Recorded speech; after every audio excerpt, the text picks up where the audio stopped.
When it comes to relationships, that honeymoon period doesn't seem to always last too long.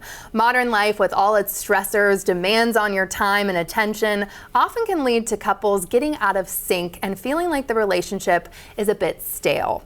In her new book, Fire It Up, couples therapist Carolyn Sharp has a clear process to bring back the love and spark to any intimate relationship.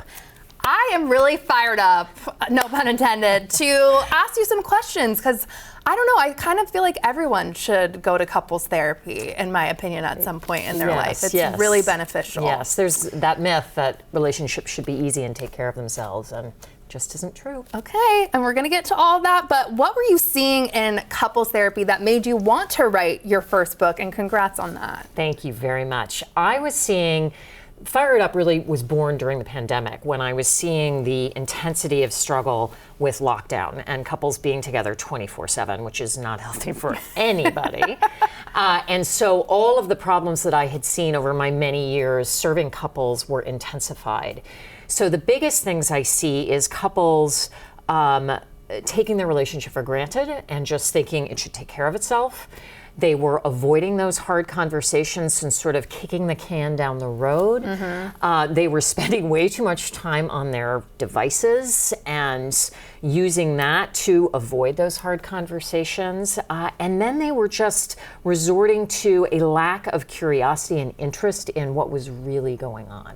Wow. Yes. All of those things. Yes, yes, yes.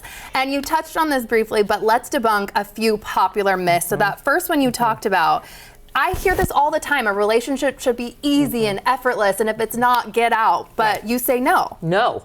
It shouldn't.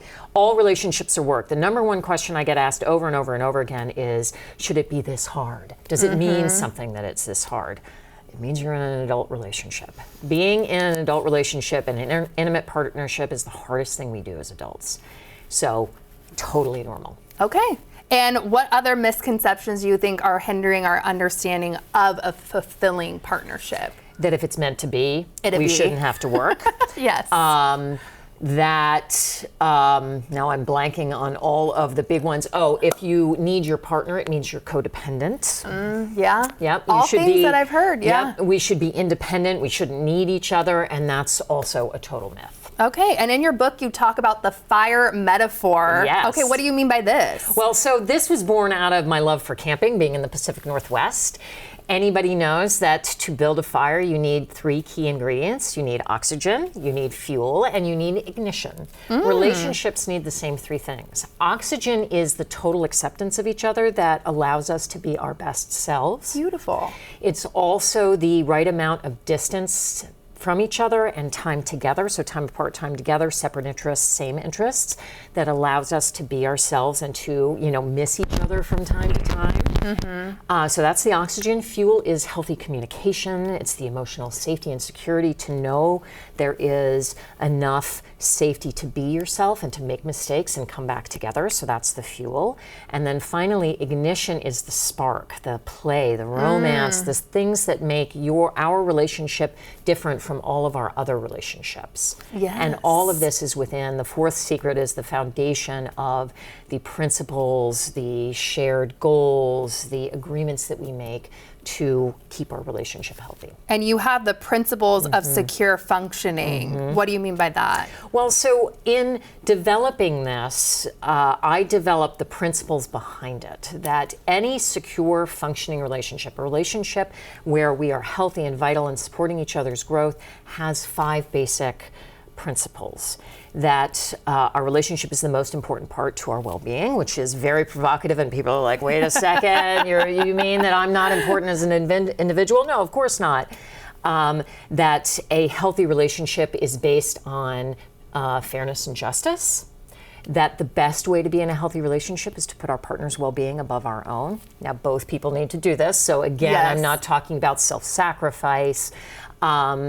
That health is based on, our growth is based on total acceptance of one another. Did I say all 5? I know. Did I stop at 4? Hey, all of those are so good. And I feel like people, and I myself included, wonder, what are some good traits that make a good partner that we should be looking for? Curiosity and compassion are the two biggest ones that I come back to. The C's. The C's, because we don't get curious, and this is sort of epidemic right now that we judge people based on one characteristic, and we aren't curious beyond that. And when something is going wrong for our partner, we're not curious about what's really going on. We're just evaluating them based on their behavior, the irritation, the thing that they're doing wrong, and that is really lacking, as well as that compassion to care that our partner is struggling. And what do you want people, when they read this book, to be the big takeaway? To not take your relationship for granted is the big one. That it is better to prevent problems. It is easier to prevent problems than it is to clean up the problems once they happen. You sort of have those two choices. You can either invest time to prevent the problems and to create health, or you can invest time in cleaning up the mess and having big fights that take hours and hours and days and weeks sometimes. And couples that have had success, what do they say? Is it that curiosity, that compassion, are those kind of the themes that you're hearing from couples that are really working? Yes, those are the themes, as well as really learning how to listen to each other, because we think that we are listening when we're not in fact listening. We're thinking about what we want to say back, and that it is much easier and simpler to put the work in small bits than this idea that we have to work in these huge chunks. We have to take a big getaway weekend or big date nights, and it's really about these micro movements of 30 seconds, 5 minutes a day. Just because you don't have a lot of time doesn't mean you can't invest in your relationship. Such amazing advice, and for someone that's single, I appreciate it. All things I need and everyone needs at home, so thank you for being here.